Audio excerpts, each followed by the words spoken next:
So, I'm encouraged. I think even since I joined, I've seen more and more getting involved. I think that we're going to see that rapidly increasing. And I think it's positive and it's going to be great for the client because there is going to be this massive wealth transfer to women. And I mean, women statistically outlive men.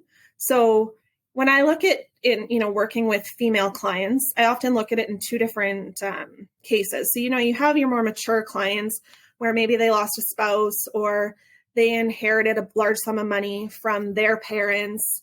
And in a lot of those cases, this is the first time they've really had to think about wealth, or they've really had to think about how they manage money and what that means and how they want it to enhance their life. Welcome to the Future Ready Advisor podcast. I'm your host, Sam Sivarajan, wealth management consultant and behavioral scientist. Join me and my guests, from industry experts to top advisors, as we explore the pain points that financial advisors face, how they can solve them, free up their time, and make their practice future ready. Hi, everyone. I'm Sam Sivarajan. Welcome to today's episode of the Future Ready Advisor. Today, I'm here with Sarah Kolla-Empey, a financial planner and wealth advisor who is here to talk about the role of holistic advice, the evolving needs of clients, and the role of financial advisors. Sarah, welcome to the show. Thanks, Sam. I'm really excited to be here. I'm excited to have you. So let me quickly introduce you to the audience.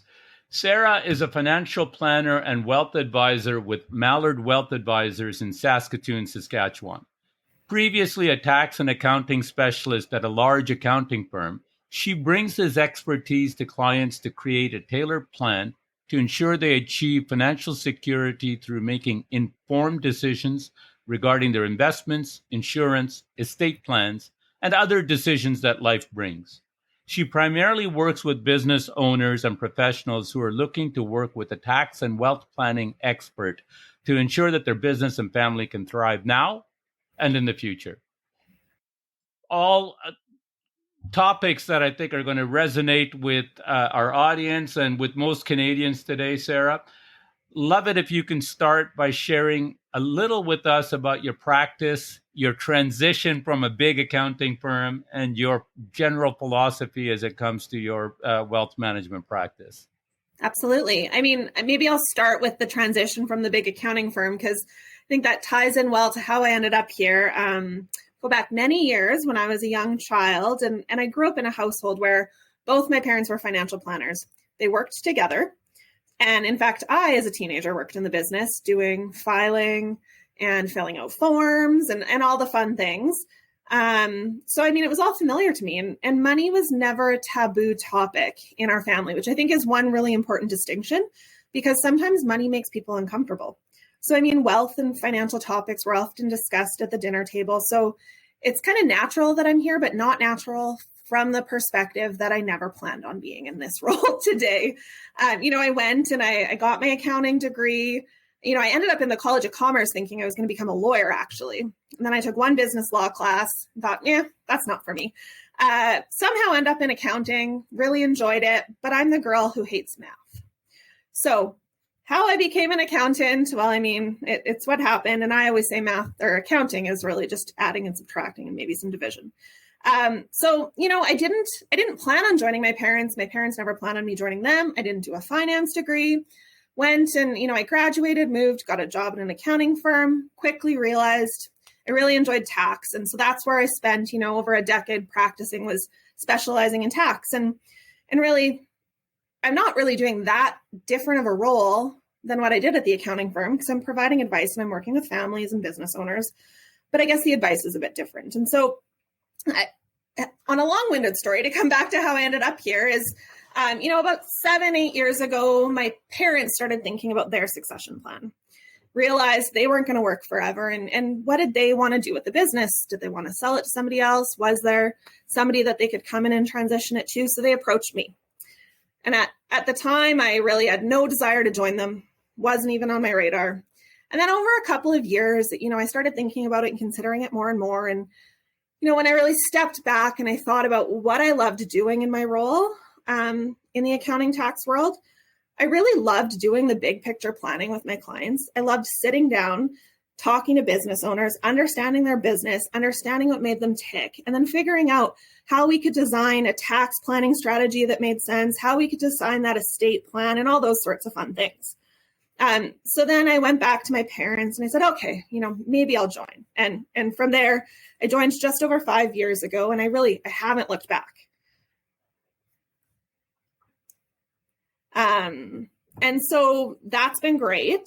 And I guess just in terms of, my practice, coming from that accounting tax background, I really pride myself and try very hard to ensure that we're providing clients with holistic advice. And I know it's a bit of a buzzword in the industry right now. Everyone talks about it. And what really is it? I really can't provide good advice to people if I don't know the whole situation. And if I don't really know what makes them tick. So a bit of the way that I run my practice is on every meeting agenda for clients' meetings, the top of the list, the number one item is goals and priorities. Both short and long term, we review it, see if anything's changed. I really try to understand what excites my clients on the other end, what, keeps them up at night, what maybe wakes them up at 3 a.m. with those thoughts they just can't get rid of, and see if there's a way that we can help, ease some of that anxiety. So that's kind of step one. And then once you kind of know what they're looking to achieve, you can put a plan in place to achieve that. And I always say to people that investments and insurance is really just a solution that we often end up using, but it's just a solution to the problem, or, that maybe that last piece to the puzzle. You're absolutely right. Holistic advice is a buzzword. The way that I've always thought of it is that to be that trusted advisor for a client, you need to understand the person behind the portfolio, behind the plan, behind the policy. And I think the way that you put it is that all of these things are solutions to a problem. But to use a cliche, if the only thing that you have in your toolbox is a hammer, then everything looks like a nail. And so the holistic approach, or the approach that you're talking about, allows you to bring a full toolbox to the party to sit there and say to the client that I'm not going to, treat you like a nail. I'm coming here to understand you as a person, your values, your goals, your priorities, your preferences, your trade-offs, your experiences, all of those things that make you you, that will help me decide and be able to recommend what might be the right solution for you. Because there's a lot of things in my bag of tricks. What the right one is for you is going to really depend on who you are as the person. Yeah, no, you're totally right, Sam. And with that, it allows us to build really strong client relationships. I think the industry, if we go back 20, 30 years, it was really more of a transactional industry. And to some extent, maybe it still is. I really firmly believe that it needs to be a relationship industry. And I really want to create that longstanding relationship with my client. And I say, it's got to be the right fit too. And you have to find the right person. But my hope is that, I can work with my clients through all those different points of their life, and that it is a long-term relationship. So clients are always a lot more receptive to different planning strategies where you've identified the problem, and then you're providing them a solution versus just pitching a product. I think the transition from in the industry from transaction to relationships is absolutely right. And in my view, it's only going to accelerate. I think that if all people wanted was a solution and a simple thing, I think that a human advisor is going to have a hard time competing with AI and all of these online. I think the what is going to be the game changer is to embrace the human side of both what the advisor can bring to the table and understanding the human side of the client on the other side of the table.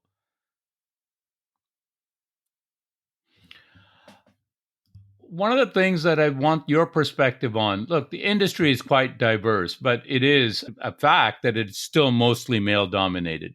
The latest statistics say that only about 15 to 20% of advisors are women. As women are increasingly managing significant wealth, some commentators believe that this needs to change. Do you believe that's the case? And what are you seeing among your clients and in the industry? I can't agree more with that statement. The industry really is still very male dominated. And I was actually quite shocked for moving from the accounting world. I think there's a bit better balance between females and males as professionals and partners within the firms and more senior employees. So I was a bit shocked when I made the change. It's not uncommon that I'm the only female advisor in the room at different events. I mean, to say that though, there's also women. Women have always been involved in the industry, just more in a administrative role, and it just haven't broke the barrier as much to seeing as many female advisors. So, I'm encouraged. I think even since I joined, I've seen more and more getting involved. I think that we're going to see that rapidly increasing, and I think it's positive, and it's going to be great for the client, because there is going to be this massive wealth transfer to women. And I mean, women statistically outlive men. So when I look at working with female clients, I often look at it in two different cases. So, you have your more mature clients where maybe they lost a spouse or they inherited a large sum of money from their parents. And in a lot of those cases, this is the first time they've really had to think about wealth, or they've really had to think about how they manage money and what that means and how they want it to enhance their life. Because traditionally we go back and, a lot of times it was the husband or the man who managed everything, who made the decisions. And while the wife or the female was maybe in the meetings, maybe not. And even if she was, I don't think she was often part of the decision making. So when I'm working with that style of client, I find, education plays a massive role in that, especially in the beginning. You have to be patient, which I think I definitely struggle with, and we all do, but you got to try hard and be patient with people. And I think you have to be willing to let people be vulnerable with you. And I think that's just something that women naturally seem to be a bit better at. So I think, the other end too, people want to deal with people that they identify with. So I think it's a bit natural that, a woman wants to deal with another female advisor. I mean, the other side of it, when I'm looking at the other generation of females, I'm often dealing with more of the millennial or, in the 40 to 50 age range. I'm seeing more and more clients where the female is the one that kind of drives the bus or is the key decision maker in the household. There's more women that are professionals. There's more women progressing to the higher levels of executive roles, owning businesses. So that's becoming a lot more prevalent, and how you work with those clients is different. And I strongly believe no matter what, that I bring the whole family in. So if I'm dealing with somebody and they want to, onboard as a new client, I always say I need to meet with both spouses. It's really important, I think, to provide proper advice, that we have a relationship with both. But it is becoming a lot more prevalent that I see the younger generation of women being the major decision makers. The woman advisors that I've known and worked with, I've found that they were able to build strong, trusted relationships with their clients, both men and women, because at the risk of sounding like a cliche, I think they just listened better. They didn't feel the need to prove how smart they were to the client. I'm curious, is that just my observation, or is that something that you would agree with or disagree with? I mean, to a large degree, I totally, I do agree with you. I think that you look at the history of women and we're nurturers in most cases. In a typical family, you have a husband, you have a wife, and you have children. And usually the woman is the one who provides the initial nurturing to the kids. And I think that just puts us in a position where we can be a bit more patient. And being a mom myself and having two little kids, I feel like quite often all I have to do is listen. So I do agree. I think it's an important foundational block to building a trusted relationship. And I think, maybe women have an advantage there. So as a tax professional, you understand the importance of tax planning. It's the after-tax returns that matter. It always surprises me in many cases how many clients don't focus on the tax impact of their investment strategies, etc. How do you work with clients to ensure that they understand the role of tax planning without letting the tax tail wag the investment dog? That's a great statement. The tax tail wag the investment dog. It's really important. And it is really, you're correct, 100% correct there, that the after-tax return is what matters. And, decisions can make a big impact on returns. So, number one, when I'm working with clients, I'm always maintaining a full net worth statement. And whether it's assets I manage or not, I want to see in front of me what their assets and liabilities are. So, their house, their investments, their business assets, And then the details of that. What's the adjusted cost base on the non-registered portfolio? Again, whether I manage it or not, what is it? The liabilities, what are the details of the liabilities? Who are the beneficiaries? Making sure I'm getting corporate financial statements and organizational charts so that I can understand the whole picture. Because you really can't provide that holistic, proper tax advice unless you know what's out there. You got to know the entire universe, and then you can provide the best plan. So I think I often look at it in, traditionally two different ways. You're dealing with clients in the accumulation mode. So when you look at this free cash flow, you determine what kind of cash flow clients have, and then you have to determine what's the best bucket. Do we buy RSPs? Do we buy TFSAs? Do we invest in the corporation? And I think it's a big education piece. I often see where clients are sitting on tons of corporate cash, and nobody wants to take the money out of the company because then they know there's a tax bill. But when they'll maybe come in saying, Sarah, I have this corporate cash, let's invest it. And then I look at the whole picture. I see what kind of RSP room they have, TFSA room. And I look at the tax bracket they're in, maybe their spouse, if you can still do income splitting, although that's hugely restricted. And in a lot of cases, you can see that if you take the cash out of the company, they have RSP room, they haven't maxed their RSPs.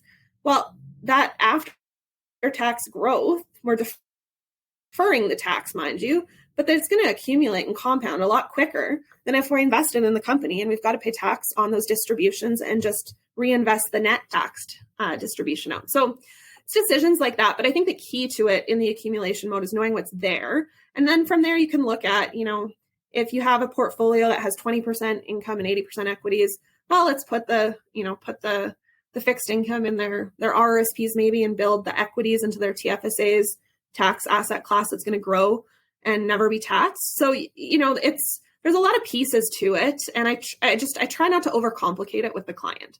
So, I think what a lot of clients don't see is maybe all the work that goes behind the scenes.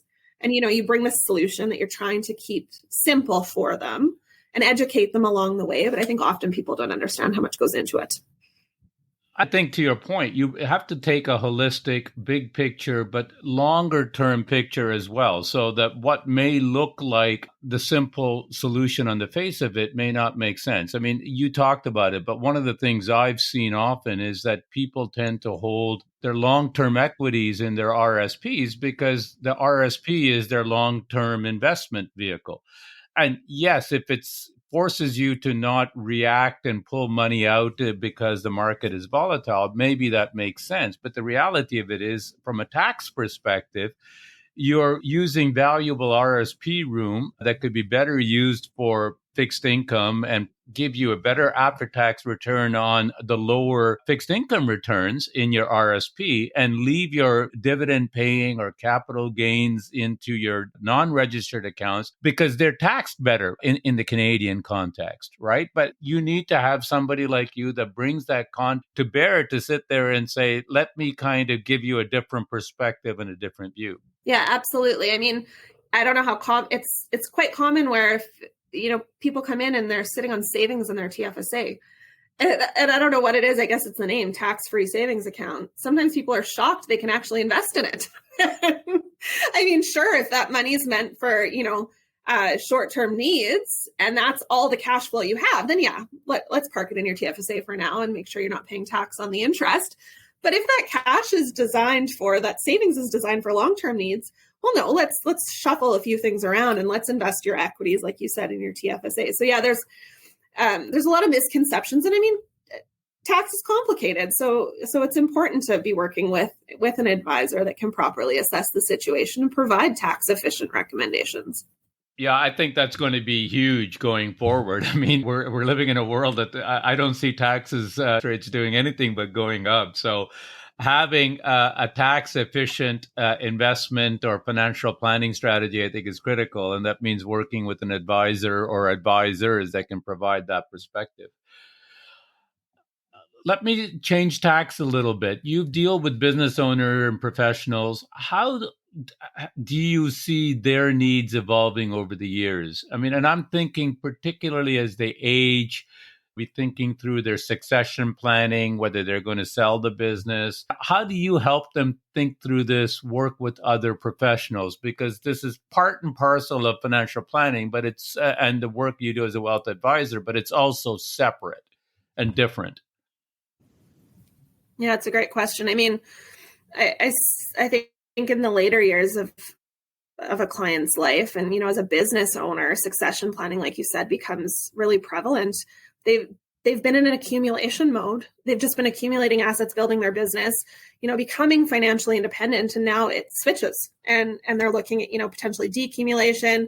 Do we sell the business? Do we have somebody we can pass it on to? The whole host of questions really changes. And one of the areas I've been dealing a lot with recently is farmers. And in succession planning, because it's quite prevalent that, as one industry, that's probably the most common industry where the business is passed down to the next generation within the family. So with that, you can bring in a whole host of other topics, and not just tax planning, not just how are you going to structure the deal, but what are the behavioral issues? Who gets along? Who doesn't? Often there's kids that don't farm, and how, if it's important to the parents, how do you make sure that you can equalize so that there is an estate value for the non-farming children? And that brings in a whole other host of things that really aren't technical, but really important to the client. And when I'm dealing with these farming families, I often say my one goal at the end of the engagement, or, at the end of the transition to the next generation, my one goal is that they can all sit down at the dinner table and get along. And I mean, we all know that's sometimes easier said than done, but it's at least a goal to strive for. So, I mean, succession planning is a big key. And if there is no successor in the business, it's not employees, it's not family, then you're looking at a sale of the business. And once you've sold the business, then you get into the estate planning. And not that estate planning isn't important when you're young, but it's more of you're more looking to protect people. And then it gets into a point of how do you want to leave a legacy for your family, which is really important. And it really makes clients think. So again, not a technical topic. I think there's going to be a need for more and more of those discussions happening with advisors and their clients, and looping in the other professionals. So I mean, typically when I'm working with my business clients, at the very beginning, I get to make sure that there's open lines of communication between myself, their accountant, their lawyer. So I almost always get my client's permission to reach out to their accountant, so that I can just pick up the phone. The accountant knows, or vice versa. The accountant can pick up the phone and call me with a question when they're working on the year end, or they want to know what happened with the investments or insurance. So I think that's really important, and how I like to work with other advisors. The other piece there is if the client and I are having a discussion on estate planning, let's bring the lawyer in for the meeting, because I'm not a lawyer. Well, I've worked in the area for a long time. I have a high level. I know enough to be dangerous. I'm not a lawyer, and we need to bring that person in. And I'd rather have them involved in the discussion because there's value there. So that's, in more complicated situations, something I always look to do. And then I also, when I'm doing planning with clients, I always say to them, I would rather reach out to your accountant or lawyer and have this discussion with them. And clients usually have this sigh of relief on their face, because they don't always fully understand what we're looking to accomplish. And I mean, I think it avoids that game of telephone. I mean, I'm sure as a kid, you played that game where you pass a message from one to the next, and, you get through 3 people, 4 people, 5 people, and the sentence doesn't sound like anything it began with. So I think it's really important that advisors just have their clients' permission, number one, to reach out to each other, and are just willing to work together and collaboratively.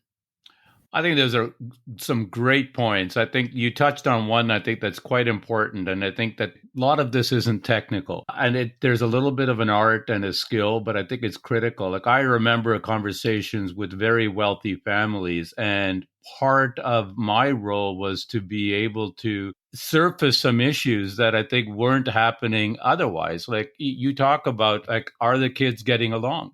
And I've been in situations where, for me, it was pretty evident that what the parents were thinking was going to happen in their succession wasn't anywhere along the lines of what the kids were thinking. And again, it's not a question of solving it, but it's being able to help the client work through some of these more challenging and difficult or esoteric issues that are not necessarily technical. But I mean, you're dealing with issues, everything from sibling rivalry as a child to thinking that one child is favored or whatever. And I think part of the role, and I think increasingly will be the role of the advisor of the future, is to help not solve those issues, but help surface those issues, be kind of the general practitioner, if you will, from a medical perspective, and say that, okay, there is an issue here. There's some other things that we need to kind of dig deeper into, but we need to bring in a tax specialist, or we need to bring a business valuation specialist, or we need to bring like a family governance kind of specialist, or whatever it is. Because I think otherwise the solution that you're coming up with is just papering the outside and not solving the core issues that the client may not know that they need to solve, but they need to solve it for this to be a successful outcome. Yeah, you're absolutely right, Sam. And I think the value that the advisor can bring is that we can help guide the client, because we've seen it through other clients, client situations. That's the one value we have, is we see so many different situations in our job. And clients don't often realize what needs to happen, what are maybe some important steps. They often don't even realize, like, there's been times where I've brought up family meetings, whether that's them on their own, whether that's them with other professional advisors, wealth management professional, accountants, lawyers, insurance specialists, whoever it be. Clients often, when I make this recommendation that maybe them and their children should sit down and talk, they're like, oh, it's a great idea, Sarah. Never thought of that, right? Because they don't know. You don't know what you don't know. But we have the benefit of seeing what works, what doesn't, and seeing what's brought success to others. We get to see best practice. It isn't that everything that we see is great, but there are examples of best practice. And we can give that perspective to clients that this is what works in this situation. It may work for you, may not. It may need to be tweaked, but it's something for you to consider that may help you in your situation. Sarah, this has been great. We're coming to the end of our podcast. So I have for you a few final rapid fire questions that I ask all my guests. So if you're ready, let me start with the first one. What is the most important lesson you've learned over the years? It's pretty simple. Always be honest. I think honesty is the key to success. I think that, let's be honest. None of us are perfect. We all make mistakes. And if you're just honest when a mistake happens with a client or with people around you, I think people respect that. It builds, another layer of trust. So, that's just my general rule. Always be honest. It's something I talk about, with people on my team. And I think it's really important. I think that saying I'm sorry, if you're being authentic, I think it's pretty hard to continue to be mad and upset with somebody when somebody says, look, I'm sorry. I think there's too much of an emphasis of saving face or having this kind of view that we have an image to protect. The reality is that we all make mistakes. And our clients make mistakes. We make mistakes. I think that the key thing is I always told clients is that, look, we'll make mistakes. What you should judge us on is not how we make mistakes, but how we fix our mistakes. Right? And how quickly we do it and whether we take ownership and deal with it. It's to me. So I totally agree with your sentiment. I think it's a great lesson. Moving on. It's a great statement. Finish this sentence. I wish I had known. I wish I had known how important emotional intelligence and mental health are to the success of, my practice, my clients, my family. You're talking emotional intelligence for yourself and in interacting with your clients and colleagues and all of that. Is that what you mean? Yep, absolutely. Just emotional intelligence of, how others are feeling, making sure everyone's showing up and feeling good, realizing how, your perspective in a day, everyone has grumpy days. If you show up to work grumpy, chances are the team around you is going to feed off of that and they're going to be grumpy. We've all been around people where you're kind of in a bad mood and you show up and they're happy and they totally flip the situation and all of a sudden you're smiling. So yeah, that's one of the things I wish I had known earlier in my practice. I think that's a great point as well. We've been, I think, raised, much of us, to believe that this idea of emotions, etc., is a bad thing. And I don't think it is. I think it's what makes us human. I think the question always is, are you in charge of your emotions, or is emotions in charge of you? And I think that's a very different thing than saying that I don't have emotions, or I'm not aware of them, or I don't manage them intelligently and use it in a way that is going to be empowering to myself and to those around me. So, finishing up, what do you think is the biggest pain point for most advisors, and what advice would you give them? I think, speaking of even my own practice and what we're looking at for the future, I think the biggest pain points for people is going to be the rapidly increasing compliance universe we're all living in, and technology. So I think my advice and how I'm looking to kind of conquer both of those is just, I think it's important to build out a team. We can't all be perfect at everything. With that being said, we're also not all good at everything.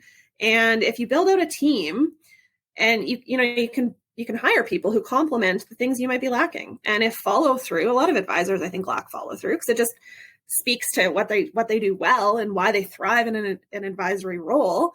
But if follow through is an issue, make sure you have a great admin team behind you that is aware of the compliance changes that can come to you, and you need to be aware too, but can come to you and say, hey, Sarah, you missed, finalizing the notes on this file on this one transaction. Can you go back and do that? So I think it's really important to build a team. I think in regards to technology, it's ever changing. It's a bit confusing at times. And I think the later you get into your career and the older you get, I think it gets harder and harder. So I think it's important to make sure you have somebody on your team who's younger. Stereotypically, the younger people are a bit more up with the times and with changes. And I think they can add some value there to make sure that you keep evolving the technology. You keep ensuring that technology helps you build your practice so that it's not a hindrance to your practice. Awesome. Sarah, this has been a really fun conversation. Lots of insight and great stuff to take away. If listeners want to learn more about you or find out about your work, where do they go? Well, they can follow me on LinkedIn, Sarah Kolla-Empey, and also on our website, mallardwealthadvisors.ca. Awesome. Sarah, thank you so much for joining us and sharing all this insight with us. Thanks for having me, Sam.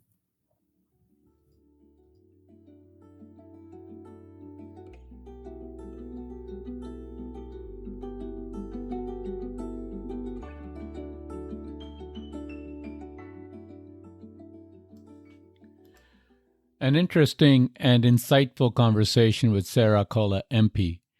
My 3 key takeaways are: 1. Holistic financial planning is key. Sarah underscored the critical importance of providing holistic financial advice to clients. By delving into their goals, priorities, and emotional drivers, financial advisors can craft personalized strategies that extend beyond mere investments and insurance. Better questions, active listening, and digging deeper are the foundations.